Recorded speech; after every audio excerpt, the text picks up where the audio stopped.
தமிழொலி நேயர்களுக்கு வணக்கம். இன்றைய காலை நேர தலைப்புச் செய்திகள். பணியமர்த்தல் உட்பட சேவை சிக்கல்களுக்கு தீர்வு கோரி நேற்று நள்ளிரவு முதல் 24 மணி நேரத்துக்குள் அல்லது அதற்கு மேலதிகமாகவோ திடீர் தொழிற்சங்க நடவடிக்கையில் ஈடுபடவுள்ளதாக இலங்கை தொடருந்து நிலைய பொறுப்பதிகாரிகள் சங்கம் தெரிவித்துள்ளது. நேற்று நள்ளிரவு முதல் இன்று நள்ளிரவு வரை இந்த தொழிற்சங்க போராட்டம் நடைபெறவுள்ளது. அந்த சங்கத்தின் தலைவர் சுமேத சோமரத்னம் செய்தியாளர் சந்திப்பில் இது தொடர்பில் தெரிவித்துள்ளார். இந்த வருடம் மார்ச் 31ஆம் தேதியுடன் முடிவடைந்த காலாண்டில் இலங்கை மின்சார சபை 18.47 பில்லியன் ரூபாய் நட்டத்தை பதிவு செய்துள்ளது. 2024ஆம் ஆண்டு மார்ச் 31ஆம் தேதியுடன் முடிவடைந்த காலாண்டில் இலங்கை மின்சார சபை 84.67 பில்லியன் ரூபாவை லாபமாக ஈட்டியிருந்தது. இதனுடன் ஒப்பிடும்போது 121.8% இலங்கை மின்சார சபையின் லாபம் சரிவடைந்துள்ளது. முன்னாள் அமைச்சர் மஹிந்த ஆனந்த அலுத்கமகேவை கைது செய்யுமாறு நீதிமன்றத்தில் பிடியாணை பிறப்பிக்கப்பட்டுள்ளதாக தகவல் வெளியாகியுள்ளது. லஞ்ச ஒழிப்பு ஆணைக்குழுவால் கைது செய்யப்படுவதை தவிர்க்கும் வகையில் முன்பணையில் செல்ல அனுமதிக்குமாறு கோரி முன்னாள் அமைச்சர் மஹிந்த ஆனந்த அலுத்கமகே நேற்று முன்தினம் கொழும்பு நீதவான் நீதிமன்றத்தில் மனு ஒன்றை தாக்கல் செய்திருந்தார். கடந்த அரசாங்கத்தின் போது தரமற்ற கரிம உர கப்பலை நாட்டிற்கு இறக்குமதி செய்த சம்பவம் தொடர்பான விடயத்தில் கைது செய்யப்படுவதற்கு முன்னரே அவர் இவ்வாறு மனு ஒன்றை தாக்கல் செய்துள்ளார். அதன்படி இந்த கோரிக்கை தொடர்பாக எதிர்வரும் 19ஆம் தேதி நீதிமன்றத்தில் சமர்ப்பணங்களை முன்வைக்குமாறு லஞ்ச ஊழல் ஒழிப்பு ஆணைக்குழுவிற்கு கொழும்பு தலைமை நீதவான் தனுஜா லக்மாலி உத்தரவிட்டிருந்தார். இந்த நிலையில் மஹிந்த ஆனந்த அலுத்கமகேவை கைது செய்யுமாறு நீதிமன்றத்தில் பிடியாணை பிறப்பிக்கப்பட்டுள்ளது. கொழும்பு கொட்டாஞ்சேனை பகுதியில் துப்பாக்கிச் சூட்டு சம்பவம் ஒன்று இடம்பெற்றுள்ளது. குறித்த துப்பாக்கிச் சூடு நேற்று மாலை சுமித்ராராம மாவட்டத்தில் உள்ள ஒரு வீட்டில் நடந்துள்ளது. இதன்போது காயமடைந்த ஒரு ஆணும் ஒரு பெண்ணும் கொழும்பு தேசிய வைத்தியசாலையில் சிகிச்சைக்காக அனுமதிக்கப்பட்டுள்ளனர். இந்நிலையில் கொட்டாஞ்சேனை அண்மித்த பகுதியில் போலீசார் தீவிர சோதனை நடவடிக்கைகளை மேற்கொண்டு வருவதாகவும் தெரிவிக்கப்படுகின்றது. திருகோணமலை உப்புவழி போலீஸ் பிரிவுக்குட்பட்ட வரோதய நகர் பகுதியில் உள்ள வெட்டுக்காணியொன்றிலிருந்து உருக்குலைந்த நிலையில் குடும்பஸ்தர் ஒருவரின் சடலம் ஒன்று மீட்கப்பட்டுள்ளது. ஜுன்னா நகர் பகுதியைச் சேர்ந்த 70 வயதுடைய நபரின் சடலமே இவ்வாறு நேற்று காலை மீட்கப்பட்டுள்ளது. மேற்படி நபர் அணிந்திருந்த உடையை வைத்து இது தனது தந்தை என அவரது மகள் அடையாளம் காட்டியுள்ளார். அந்த நபர் காணாமல் போயுள்ளார் என்றும் அவரது குடும்பத்தினரால் சுமார் 10 நாட்களுக்கு முன்பு உப்புவழி போலீஸ் நிலையத்தில் முறைப்பாடு பதிவு செய்யப்பட்டிருந்தது. இந்நிலையில் சடலம் தொடர்பான மேலதிக விசாரணைகளை உப்புவழி காவல்துறையினர் மேற்கொண்டு வருகின்றனர். கொழும்பு கண்டி பிரதான வீதியில் இடம்பெற்ற விபத்தில் 5 பேர் காயமடைந்துள்ளதாக போலீசார் தெரிவித்துள்ளனர். இந்த விபத்து நேற்று இரவு 8:30 மணியளவில் இடம்பெற்றுள்ளது. வேன் ஒன்று வீதியை விட்டு விலகி கட்டுமான பணிகள் இடம்பெற்ற இடத்தில் வைக்கப்பட்டிருந்த இரும்பு கம்பிகள் மீது மோதி கவிழ்ந்ததில் இந்த விபத்து இடம்பெற்றுள்ளது. விபத்தின் போது வேனில் பயணித்த 5 பேர் காயமடைந்து வைத்தியசாலையில் அனுமதிக்கப்பட்டுள்ளதாகவும் போலீசார் இதன் போது தெரிவித்துள்ளனர். மே மாதம் 19ஆம் தேதி பிற்பகல் 2 மணிக்கு போலீஸ் மா அதிபர் தேசபந்து தென்னக்கோன் தனது தவறான நடத்தை மற்றும் கடுமையான பதவி துஷ்பிரயோகம் குறித்து விசாரிக்கும் விசாரணை குழுவின் முன் ஆஜராக உள்ளார். போலீஸ் மா அதிபர் தேசபந்து தென்னக்கோனின் தவறான நடத்தை மற்றும் கடுமையான பதவி துஷ்பிரயோகம் குறித்து விசாரித்து அறிக்கை அளிக்க நியமிக்கப்பட்ட விசாரணை குழு இந்த அறிவிப்பை வெளியிட்டுள்ளது.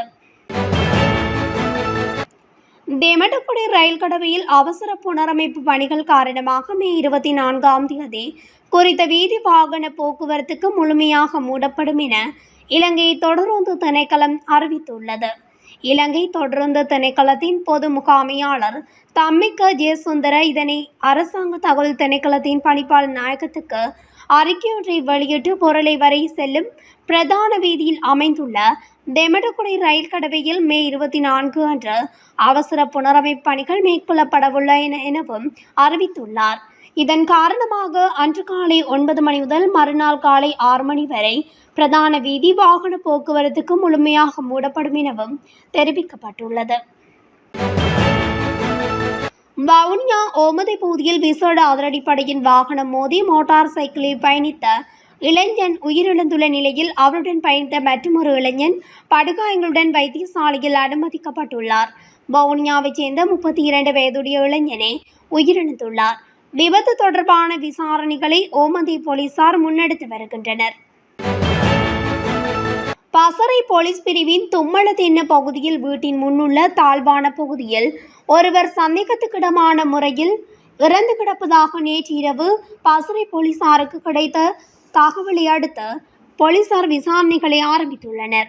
உயிரிழந்தவர் 50 பசறை பகுதியைச் சேர்ந்த 41 வயதுடையவர் ஆவார். சடலம் நீதவான் விசாரணைகளுக்காக சம்பவம் நடந்த இடத்தில் போலீஸ் பாதுகாப்புடன் வைக்கப்பட்டுள்ளதோடு இது கொலையா என்பது தொடர்பிலும் போலீசார் மேலதிக விசாரணைகளை மேற்கொண்டு வருகின்றனர். சிலாபம் விலவத்து பகுதியில் துப்பாக்கிச்சூடு சம்பவம் ஒன்று இடம்பெற்றுள்ளது. குடும்ப தகராறு காரணமாக கணவன் தனது மனைவி மீது துப்பாக்கி பிரயோகம் மேற்கொண்டுள்ளதாக தெரிவிக்கப்படுகின்றது. துப்பாக்கி பிரயோகம் மேற்கொண்ட நபர் பின்னர் உயிரை மாய்த்துக் கொள்ள முயன்றதாகவும் இருவரும் வைத்தியசாலையில் அனுமதிக்கப்பட்டுள்ளதாகவும் சிலாபம் போலீசார் தெரிவித்துள்ளனர். இந்த வருட ஆரம்பம் முதல் மே மாதம் 1ஆம் தேதி வரையான காலப்பகுதியில் நாடு முழுவதும் நிறுவப்பட்டுள்ள சூரிய மின்சக்தி படலம் மூலம் 1700 மெகாவாட் மின்சாரம் உற்பத்தி செய்யப்பட்டுள்ளதாக இலங்கை மின்சார சபை தெரிவித்துள்ளது. நாட்டில் புதுப்பிக்கத்தக்க மின்சார உற்பத்தியில் இது ஒரு மைல்கல் என மின்சார சபை குறிப்பிட்டுள்ளது. இந்த முன்னேற்றம் இலங்கையில் மின்சாரத்துறையின் எதிர்கால உறுதிப்பாட்டை பிரதிபலிக்கிறது என மின்சார சபை மேலும் தெரிவித்துள்ளது. வாகன இலக்குத்தகடு பற்றாக்குறை காரணமாக ஏப்ரல் 28ஆம் தேதி முதல் இலக்குத்தகடுகள் வழங்குவது நிறுத்தி வைக்கப்பட்டுள்ளதாக மோட்டார் போக்குவரத்து திணைக்களம் அறிவித்துள்ளது. இந்த அறிவிப்பை மோட்டார் போக்குவரத்து திணைக்கள ஆணையாளர் நாயகம் கமல் அமரசிங்க தெரிவித்துள்ளார். இலக்குத்தகடுகளை அச்சிட்ட நிறுவனத்துடனான ஒப்பந்தம் முடிவடைந்துவிட்டதாகவும் புதிய நிறுவனம் தேர்ந்தெடுக்கப்படும் வரை எண்தகடுகள் வழங்குவது நிறுத்தி வைக்கப்பட்டுள்ளதாகவும் தெரிவிக்கப்படுகின்றது. ஹட்டன் பகுதியில் கெப் வாகனம் ஒன்று பாதையை விட்டு விலகி சுமார் 50 அடி பள்ளத்தில் தேயிலை தோட்டத்துக்குள் கவிழ்ந்து விபத்துக்குள்ளானது. குறித்த விபத்து நேற்று அதிகாலை 4 மணியளவில் ஹட்டன் ஸ்ட்ராடான் தோட்டம் பகுதியில் இடம்பெற்றுள்ளது. ஹட்டன் பகுதியில் உள்ள தோட்டங்களில் இருந்து ஆனை கொய்யா பழங்களை வாங்கி கொழும்புக்கு விற்பனைக்காக கொண்டு செல்லும் போது இந்த விபத்து நிகழ்ந்துள்ளது. விபத்தில் கேப் வாகனத்தின் சாரதியும் அதில் பயணித்தவர்களில் ஒருவரும் காயமடைந்து வட்டவளை பிரதேச வைத்தியசாலையில் அனுமதிக்கப்பட்டுள்ளதாக ஹட்டன் போலீசார் தெரிவித்தனர். விபத்து இடம்பெற்ற போது கேப் வாகனத்தில் 4 பேர் பயணித்ததாக விபத்து குறித்து விசாரணை நடத்தி வரும் ஹட்டன் காவல்துறையினர் தெரிவித்தனர். வீட்டின் படுக்கை அறையில் சந்தேகத்துக்கிடமான முறையில் ஒருவர் உயிரிழந்து கிடப்பதாக எம்பிலிப்பட்டிய போலீசாருக்கு கிடைத்த தகவலுக்கு அமைய விசாரணைகள் முன்னெடுக்கப்பட்டுள்ளன. எம்பிலிப்பட்டிய போலீஸ் பிரிவின் கல்மில்ல கெட்டிய பகுதியில் உள்ள ஒரு வீட்டில் நேற்று இரவு மேற்படி நபரின் சடலம் கண்டெடுக்கப்பட்டது. உயிரிழந்தவர் துங்கம எம்பிலிப்பட்டிய பகுதியைச் சேர்ந்த 45 வயதுடையவர் என தெரிவிக்கப்பட்டுள்ளது. மரணித்தவர் தனது மனைவி மற்றும் குழந்தையை பிரிந்து சுமார் 8 வருடங்களாக வீட்டில் தனியாக வசித்து வந்துள்ளார். இந்த மரணம் சில நாட்களுக்கு முன்பு நிகழ்ந்திருப்பதாக போலீசார் தெரிவித்தனர். இது ஒரு கொலையா என்பது தொடர்பிலும் எம்பிலிப்பட்டிய போலீசார் மேலதிக விசாரணைகளை மேற்கொண்டு வருகின்றனர். இத்துடன் தமிழொலியின் இன்றைய காலை நேர தலைப்பு செய்திகள் நிறைவடைகின்றன. தொடர்ச்சியாக செய்திகளை அறிந்து கொள்ள தமிழொலி ஊடகத்துடன் இணைந்திருங்கள். நன்றி, வணக்கம்.